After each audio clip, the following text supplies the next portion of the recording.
to another episode of Read It with Whiskey. I am your host, Laura, and today we will be talking with Dawn Christine Jonckowski.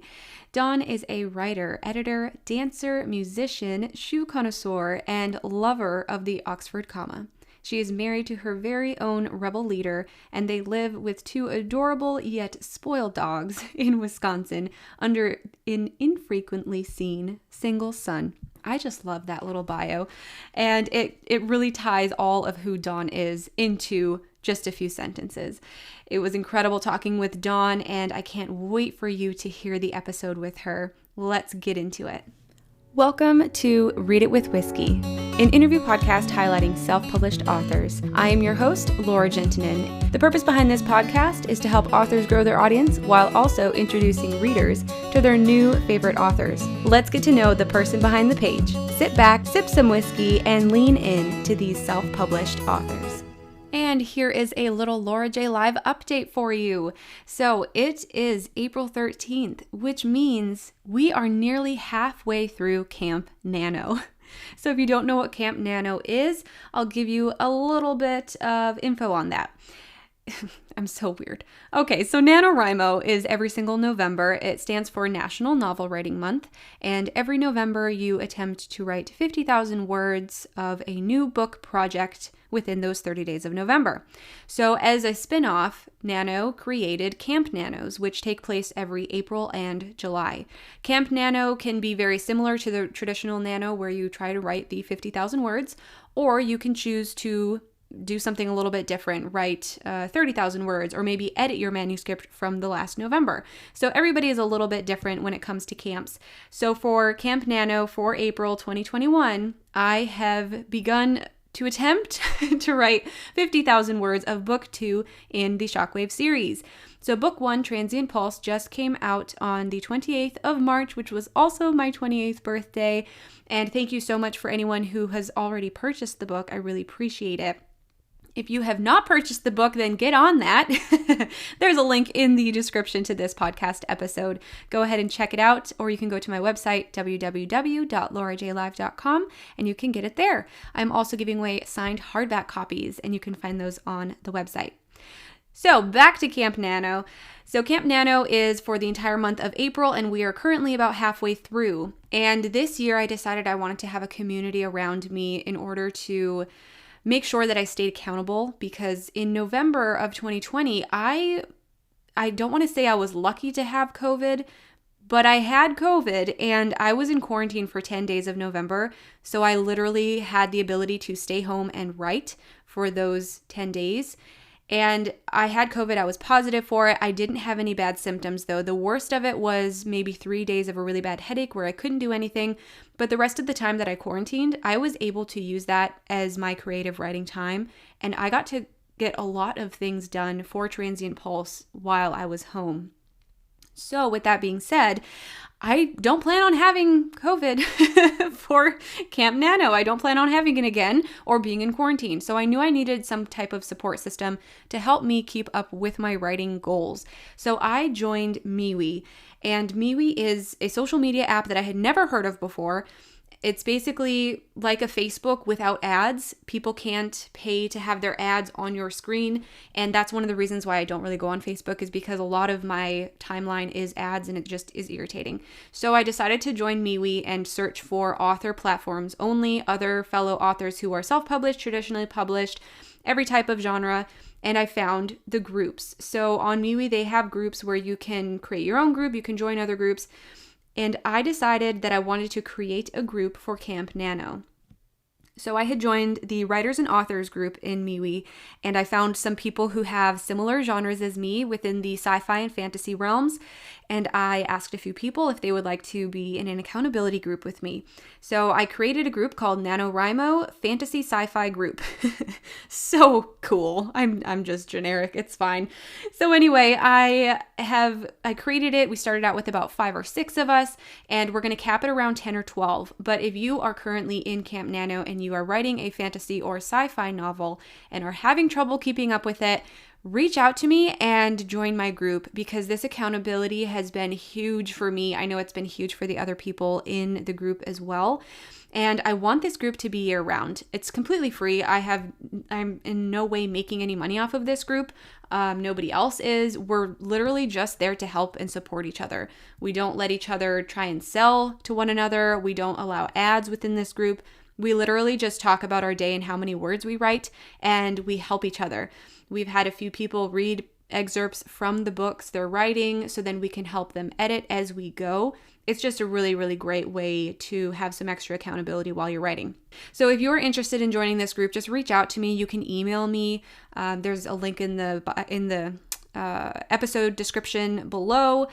So anyway, that's my Laura J. Live update for today. We are just in the middle of Camp Nano, plugging along on book 2, and I'm really excited for you guys to learn more details as we get further along. So without further ado, let's get into the episode with Dawn.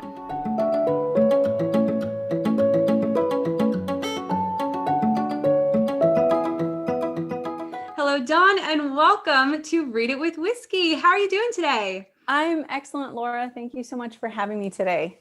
I'm so excited to talk to you about your book. I'm a really big fan. Yes. Well, it's better than you saying, well, it was all right. Right. Exactly. But no, so before we do jump into your book, I would love for you to tell our audience a little bit about you and why you decided that you wanted to be an author. My gosh, I think I've wanted to be an author since I was about 5 years old.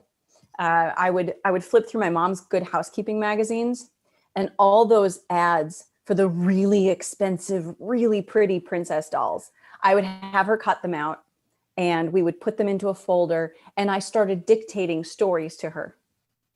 They were a mishmash of those Bradford Exchange dolls and coloring pages that I'd done, and I would dictate to them, and she'd write the whole story down. And then as I got older, I was introduced to books on tape. When I was 5, I got a cassette recorder for my birthday. Yes, I'm that old. and so I started making my own books on tape. I would draw these pictures in these notebooks, and I would record some sort of story. I had jingle bells so you knew when to turn the page. And I don't think my mother has ever forgiven me for recording over some of those with boy bands in my teen years. She tried to rescue as many of those tapes as she could, but to this day, she's still bitter. Oh, I bet. Oh, to hear those tapes. Does she have any left? I think she rescued 1 or 2. Okay. And I'm pretty sure I sound like Shirley Temple. Oh my gosh. Find those and put them in the world. I would love to hear those. That would be amazing. There was an epic saga about my doll. Oh, you never know. It might be the next one-hit wonder that happens. You never know in this world. It could be. Okay, so you've obviously been writing for a very, very long time then. So are you a full-time author, or do you work with a different job? I work as a full-time marketer. So I work in marketing for a software company, and I am a senior content manager. So I still get to write all day long. And it makes me happy because I got to create the style guide at the last 2 companies I've been with. So they all now believe in the Oxford comma, which makes my life happy. So I work as a content manager. I get to work on social media, blogs, white papers, all that good stuff. Basically, if it has words on it, my fingers were in there somewhere. Very so cool. That's what pays the bills. And then I write as a side hobby, I suppose. Okay. So how many books do you have published? How many works?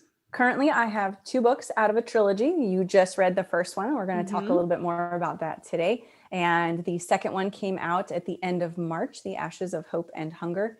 I also have a short story called Saltwater and Song that was recently featured in the 2nd Supernatural Beings anthology, From Myths to Monsters. Okay. And that one, is that the one that's the gender swap of Yes, The Little Mermaid? Yes, so I hadn't heard about this. I'm going to have to go and track that down because I am intrigued. I love fairy tale retellings or all of the Disney classics retellings. And yeah, I'm definitely going to have to go find that one. You'll find some Disney Easter eggs in there too. Oh, I love it. So tell us, why did you decide self-publishing versus the traditional publishing route? So it's always been a dream of mine to be traditionally published, to walk into Barnes and Noble and squeal and point and say, that's my name.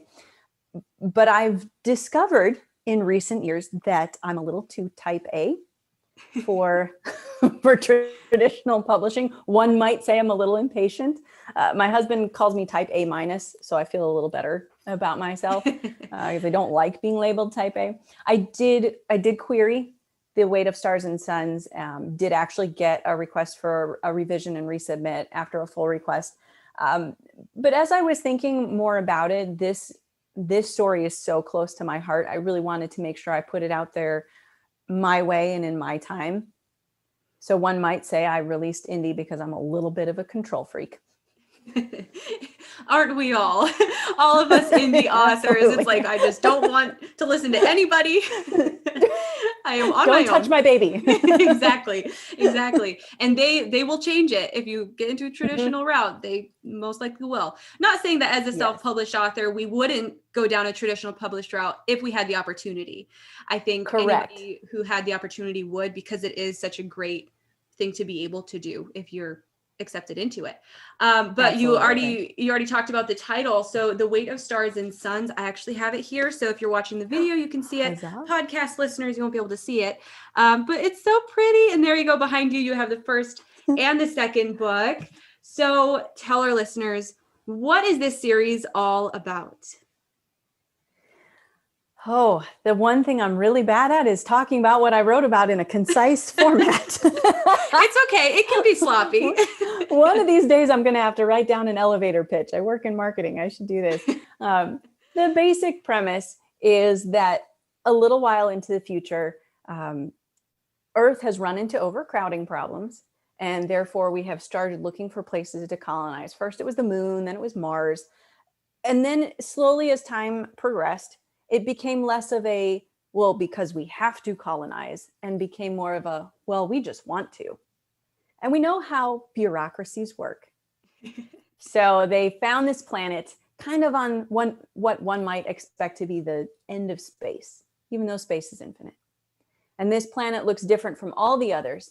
It follows that age-old belief that Earth was actually the center of the galaxy.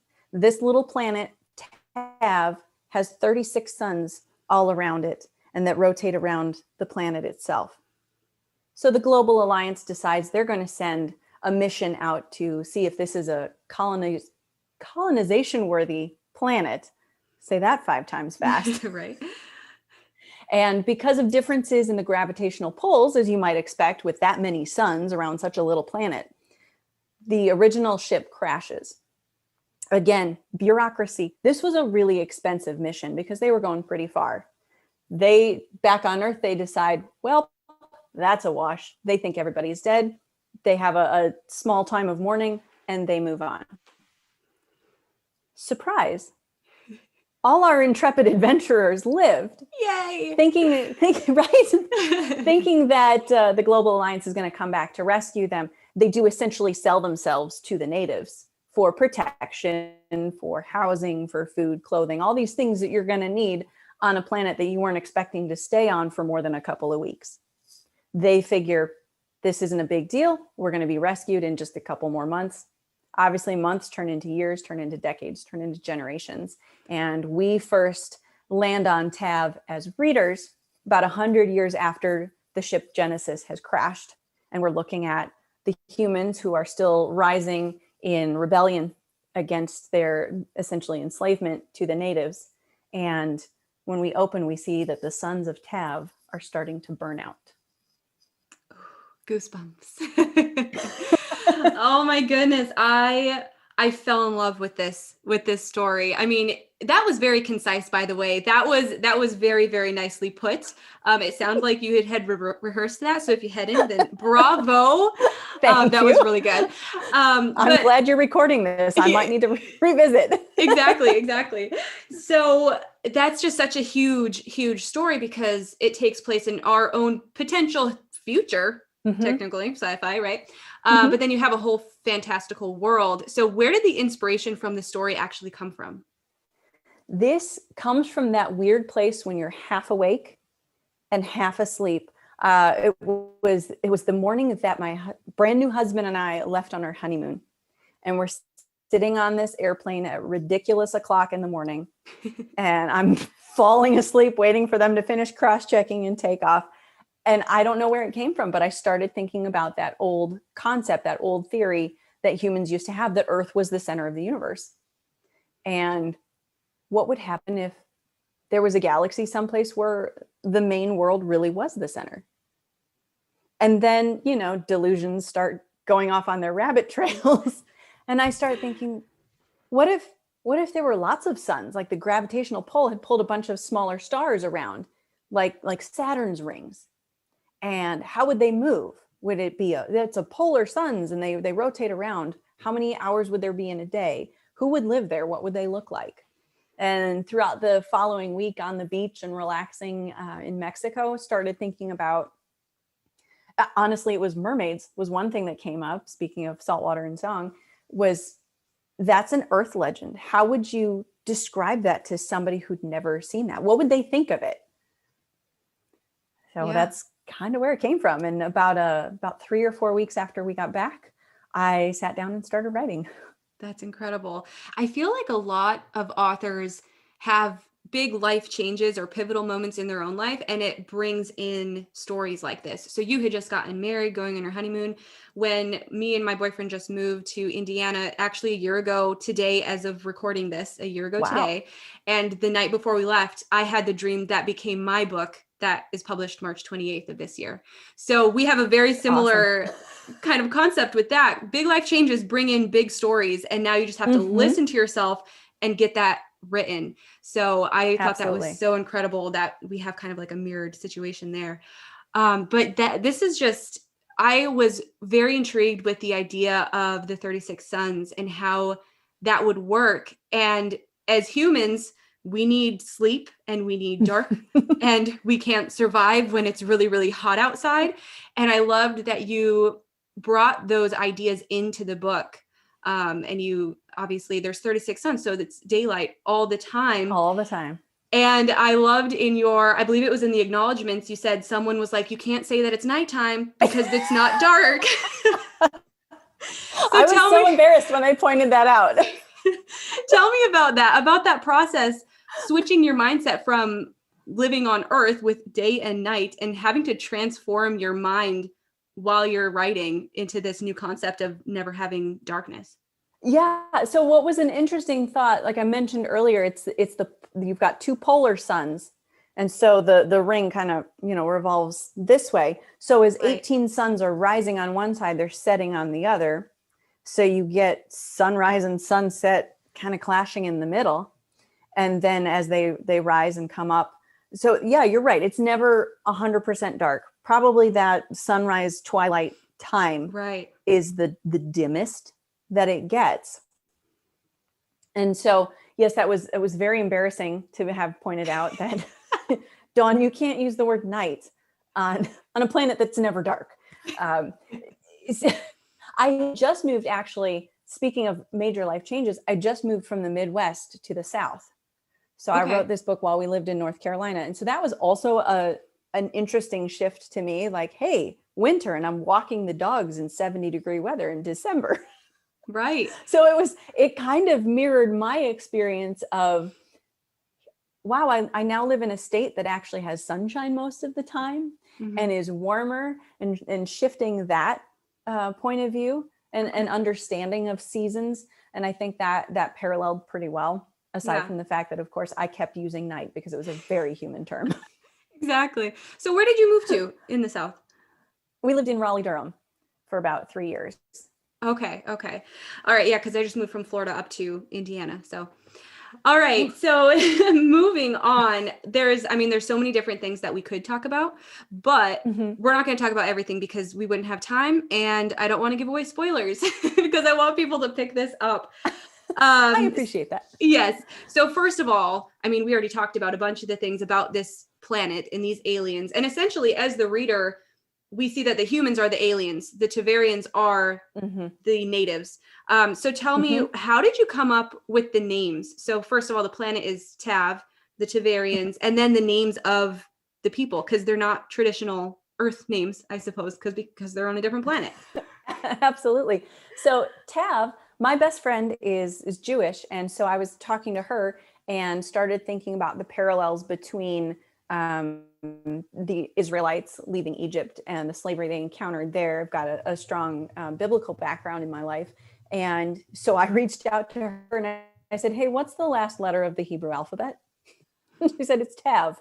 So I named it that because in Earth's exploration, this is kind of the last planet that they see. Now, granted, it's likely because we know that space is always expanding, and it's likely because they just don't have anything more powerful to see further. But in their mind, it's kind of the last planet on the edge of space, so they name it Tav. And from there, I wanted to keep that theme going. So you notice that a lot of the humans have very traditional Jewish names. So a lot of them, I did a lot of Google searching and checking basically to see what names fit personalities. I knew Chaim was just perfect because it means life. So that was kind of perfect for him. Some of the other gentlemen that have names, same thing. They're named either because they're strong or they're gruff or they're pillars or, defiant, whatever, things like that. Demea, I struggled the most coming up with her name. I think I had about 3 lines of the book written and I had to stop for about 2 hours trying to figure out what this purple princess's name was going to be. I like the idea of starting with a D because my name starts with D. And right around that time, it was December of 2016. And I'm a huge, huge Star Wars fan. So the EIA at the end is actually a tribute to Princess Leia. And then, of course, Carrie Fisher passed a couple weeks later. So it seemed a very fitting tribute to one of my favorite space princesses. I love that. The others just kind of came about. Some of them have good stories. Some of them don't. Matim was supposed to be a lot sassier and a lot more dislikable, which I'm not even sure that's a word, but I'm an author, so we're going to make it one. Yes. And he was a sassy little character and decided that no, he wasn't going to behave that way. He was going to be a little nicer than we expect, again, without giving away spoilers. So that was his name was loosely based on somebody in my life that had kind of been a little treacherous and betrayed me a little bit. Ooh, bring some personal stuff in. Right. But then, of course, we get into some of the characters in book 2, and one of them is named because I had a Dasani water bottle sitting there. And so she's called Zani. And another one is named because I was driving to work and somebody passed me and their license plate had an AEX with a string of numbers. And I thought, Aches, that would be a really cool alien name. So we have a guy who's genuinely named after a North Carolina license plate. I love it. That is so cool. We gather inspiration from everywhere. I know. I love that about reading authors' works and talking to them specifically on this podcast, because I've had other fantasy authors and they're just like, I opened a baby book and that was the first name I saw. And then other people saw a license plate or a Dasani bottle. It's crazy how we come up with names. And sometimes they'll just like the names for a few of my characters just came to me in dreams. And I'm like, I don't even know a person by this name, but somebody told it to me. So I'm going to go with it.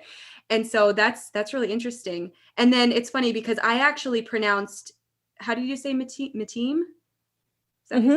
I pronounced it Matime in my head when I read. Ooh. So that's another thing that I like to sass. Yeah. So I love because it's like back to the Harry Potter. Everyone thought Hermione was Hermie 1 until the movies came out. Oh. Yeah. Right? In my brain, she was Hermie 1 until the first movie came out, and it won't change. So I like reading the books before knowing how they pronounce them to see if it's actually different. So that was interesting. But speaking of... I've gotten some interesting pronunciations. I've gotten Damia. I've gotten Maytime, which really threw me for a loop. Oh, Maytime. Okay.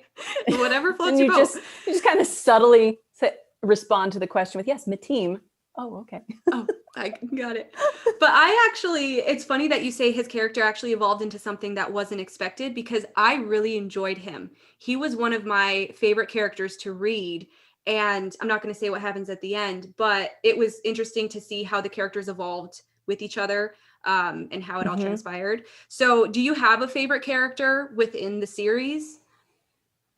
Ooh, or a couple? That's a tough one because I love them all. Yep. I do. I love Demea because she's just such a strong personality. She's a strong force. And that she's got that balance with Chaim, that he brings a little bit of the softness and the humor and the lightness to the relationship. Two characters that I'm really excited for people to get to know more in book 2 is our illustrious Captain Woolsey and her first mate, Brandon Bear, who are both actually, again, named after real people because I didn't expect them to take such a large role in the series. So I have some beta readers who want to know a lot about both of them in real life, if they really do and say the things that I make them do and say. Obviously, don't fly off to far reaches of space, but so I'm really excited for people to get to know Woolsey and Bear a little better in book 2. The friendship that they have and the dynamics that they have together are something pretty special. So I would say I do have a big soft spot for the two of them. Yeah, I'm excited to read book 2 and get to know what happens, basically. And this is a trilogy, correct? So there's going to be a third book? Yes, ma'am. Okay, is that one in the works right now? It is. It's about a third to half of the way drafted. Okay. Oh, so exciting. So when did The Weight of Stars and Suns actually come out?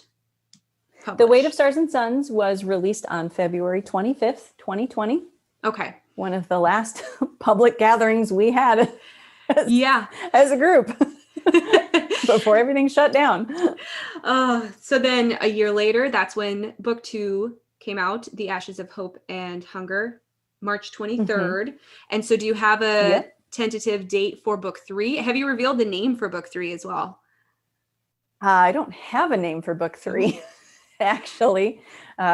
So what's funny is when I write the acronym of the first book, TWOSAS, in my head, like as we've talked about how we pronounce character names in our heads, it's TWOSAS. So book 2, while I was drafting it, my group of alpha readers started calling it TWOSAS with a number 2, 2SAS. So book 3's working title is 3SAS, which is not really helpful. So I don't officially have a title for it. The release date is a very wide sometime in 2022. Okay. It all kind of depends. Yeah, definitely. Depends how this year goes. Yeah. And how fast you can write, because that is a different process for everybody on the actual speed they can get through everything. Do you have, so when you initially started writing book 1, did you know it was going to be a 3-part series, or was it planned as a standalone? Tell us a little bit about that. It was 100% planned as a standalone. Okay. From the moment I started till the moment I ended. And I was letting it rest between drafting and going back to do rewrites and some first round edits. And as I said, we lived in the South at the time, so we're laying at the pool on a really hot summer day. And I started thinking something about me being around water and thinking, I guess. Yeah. Sitting at the pool in the heat, starting to think. And I turn to my other half and I say, what if I made it a trilogy? And he said, well, why don't you finish one before you start another one? He knows me well. I have a hard time saying no. But yeah, so that was about June of 2017. And in February 2018, I started drafting book 2. Wow. That's interesting. Subway restaurant in Raleigh. There you go. I like to know that kind of stuff, because book 1 could be a standalone. Obviously, you wrote it as a standalone. It could be read completely by itself. I'm assuming you'll have to read book 1 to get to book 2. Otherwise, you'll be really confused. Yes, you will be very lost. But just all the more reason to read book 1 right now, so then you can just get into it as we speak.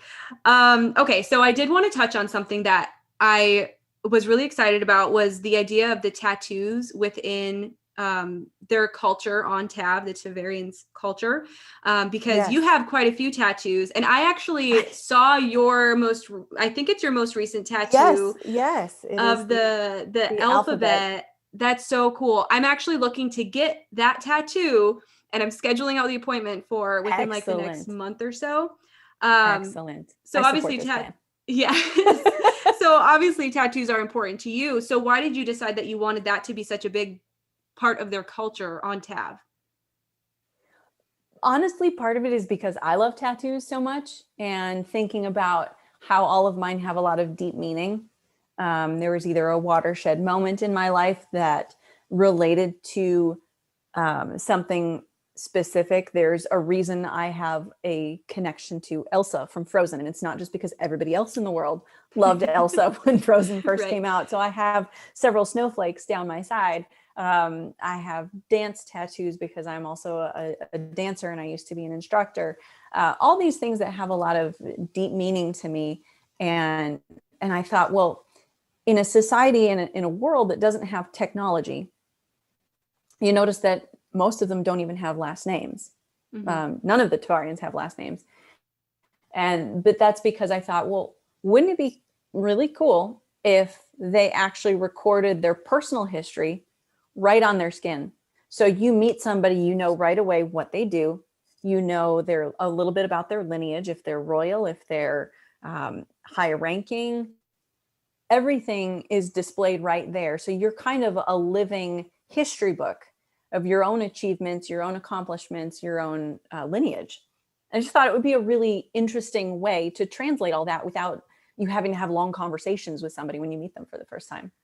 I absolutely love that idea. That whole concept is just incredible. And I think it translates to us because as humans, because we use tattoos to tell our own story in a lot of the cases. I just thought that was I just love that. I love it. That's all. Thank you. I love it too. Yeah, it makes it so much more, just so much more to me that they had that like ritual or tradition to get to know people based on a tattoo. I just love tattoos. All right, moving on. I did want to also talk to you about the relationship between the chieftain and our main character, because that's father-daughter relationship that is kind of filled with some confusion. There's some hesitancy, like kind of the power struggle, because she's going to be the next chieftain. So was that relationship difficult to write? Does it have any connection to your own personal life? Tell us about that relationship there. It was a little difficult to write because my dad and I actually have a very good relationship. But when you strip it back, it really comes down to love. And what the chieftain has two main loves, Tav and his daughter. And what I think, a lot of what we experience in him is a war between those two loves and which comes first. And there are times when love for his daughter comes first, and there's time when love for his planet comes first. And you can kind of see that at some point. He basically tells her in this role, Tav has to come first. It doesn't matter what you want. It doesn't matter what you think, what you dream about. It all has to be the planet and the good of the people, because he does have a deep love for his planet and his people. And I think he takes that mantle very seriously, which of course then it competes at times with his love for his daughter. And, any parent wants to give their child as much and as many good things as possible. But sometimes his ability to do that directly conflicts with what's best for the planet and his role as its ruler and her future role as its ruler. Right. And that's where that confusion came in for me. I'm like, I know that relationship is so much based on love, but it's hard to see because that they're both struggling with it. They both understand what's going on and why he's making decisions the way he is. But it's kind of like heartache at some points, trying to live through that. Well, it's good to hear that you have a good relationship with your dad. So I assume you've used some of the good points within the story related to your own life. Yes, absolutely. Okay, so before we sign off, I want to talk about your book covers for a second, and also that really beautiful piece of art behind you in your office. So where did the inspiration for the covers come from? And then tell us about that piece of artwork as well. Yeah, so the first cover went through about 3 different major iterations. There was just the first slap something together. So there's a cover on the thing that I'm sending off to beta readers, so it looks kind of like I know what I'm doing. And then the second printing, when I first tried my hand at a little bit of formatting for the guts, I was printing for a group of alpha readers, and I actually printed in a paperback copy. And that was a cover template, I believe, from Canva. I'm a big believer in Canva. Oh, I love Canva. And I liked it. And I should have grabbed it from my cabinet so you could see. But I liked it, but it had this tendency to look like a textbook. It was a very similar background. It's actually this background, which is used on both sides, zoomed out. And this has been color treated, so it's got more of the purples and the pinks. But so it was a little more oranges and blues, and then it had just 2 white bars, the weight of stars and suns. So it looked like a textbook. And the more I looked at it, I thought I like the background picture, but it's just not compelling enough. It doesn't tell me enough about the story. So I started doing some searching. A friend of mine put the background image through this treatment to pull out more of the pinks and the purples.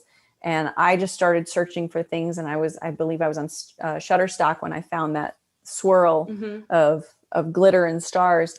And I thought, boy, I would love to use that. So I purchased that and started playing with it. And that's where we came up with the cover today. I love it. And this same treatment is used on the second book as well, just in a different color. Okay. Different style. I love it. And then we can finally see what our characters look like in that graphic. Who's the artist of that? Do you know offhand? Yes, I do. Malia Pila. Okay. I found her on Instagram. She'd done some fan art for Leigh Bardugo's Shadow and Bone that Leigh had posted on her story. And it was so fabulous. I had to just go politely stalk the artist. And her handle said she was open for commissions. So I reached out to her, and she said that she had an opening for the spring. I said, well, this is my idea. This is my concept. And we started working together. And I got this finished right before book 2 released. She did an amazing job. She was so fabulous. I sent her a copy of the book, sent her a bunch of reference images to work off of. And just the look that those two are sharing, she captured it so perfectly. And I gave her a little creative license with the tattoos, because for as much as I talk about them, I've never actually decided what they look like. Never fully described them. A little bit in book 2, I think they come out, but so I gave her a license on that, and she did such a beautiful job that I told her right away, you better put, wherever you are in your list, you better put me in line for another commission, because I'm going to need some more character art. That's so exciting. I love character art. And she really brought the characters to life, because I told you this before. It was interesting because when I first saw that graphic, I had just finished reading the book, and that was exactly what I thought the characters were supposed to look like. She was spot on. So absolutely. Yeah. I'm so excited about it. I haven't stopped staring at it. Okay, so this wouldn't be Read It with Whiskey without talking about whiskey, but it sounds like you don't actually drink whiskey. So tell us about that. Is there any that you can choke down, or? I was going to say, are you going to kick me off the podcast for that? I've tried. My husband's a big whiskey drinker, not so much me. But there is a local place in Cedarburg, Wisconsin called the Shinery that has so many fantastic things to drink, including a plethora of moonshine, which I never knew I liked until I tried it. Yes. But they also carry this brown sugar bourbon by Boondog, and I definitely like to sip on that from time to time when my husband gets it. I think I'm going to have to go and try that out, because I love bourbon. I love whiskey. I love bourbon, all that stuff. All right, Dawn. Well, can you tell our listeners, where can they find you? Where can they find your books, and just stay in tune with you moving forward? Yeah, absolutely. So I just want to pitch it to you a little bit. The Weight of Stars and Suns is definitely that sci-fi novel for those who don't really read sci-fi. It's often described by my readers as very lyrical, but packs an emotional punch.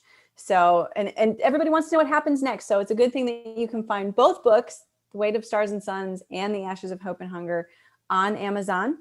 They're available on Kindle Unlimited for if you subscribe to that, you can read both of them for free. And the best way to follow me and my writing shenanigans and get snippets of book 3 is to follow me on Twitter at Dawn C. Jonckowski. I know it's a mouthful. I know I had to pick a handle with my complicated last name, but that's the best place to find me and learn all the upcoming news about both books. All right. Well, that sounds amazing, and they'll figure out how to write your last name. It's okay. It's the CK that throws everybody. Yeah, I'll put all the links in the podcast episode description. So if you don't want to learn how to spell it, you can just click on the link. There you go. Excellent. Yep. That's the way to do it. All right, Dawn, I had so much fun with you today. Thank you so much for being on the show. Thank you, Laura, so much.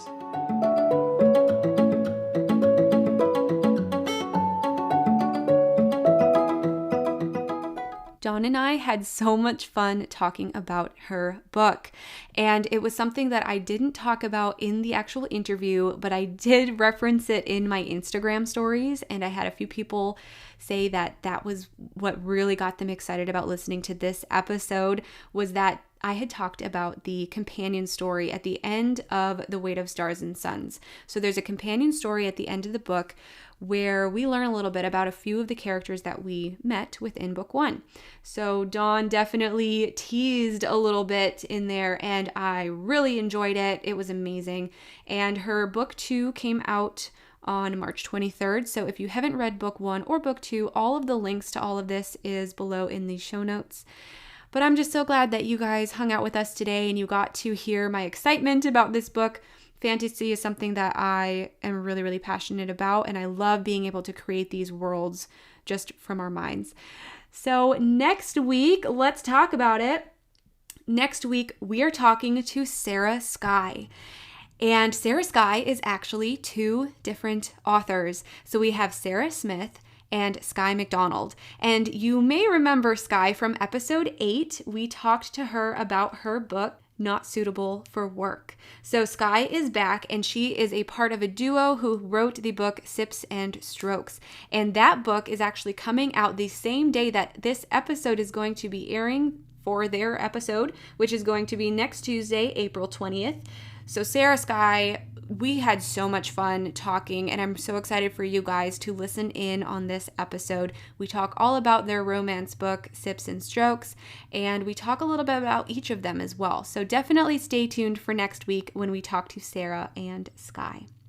All right, you guys, I will talk to you then.